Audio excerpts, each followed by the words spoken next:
Amaravati real ఎస్టేట్కు మళ్లీ మంచి రోజులు కనిపిస్తున్నాయి. తెలుగుదేశం పార్టీ గెలిచిన తర్వాత మళ్లీ రాజధాని పనులు పరుగులు పెట్టించాలని నిర్ణయించారు. 5 ఏళ్ల పాటు పెరగకుండా ఇంకా తగ్గిపోయిన ధరలు టీడీపీ గెలిచిన తర్వాత సాధారణ స్థితికి వచ్చాయి.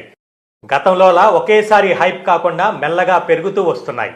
ఇప్పుడు అమరావతి పనులు ప్రారంభం కానున్న తరుణంలో ప్లాట్లు కొనేందుకు ఎంక్వైరీలు పెరుగుతున్నాయి.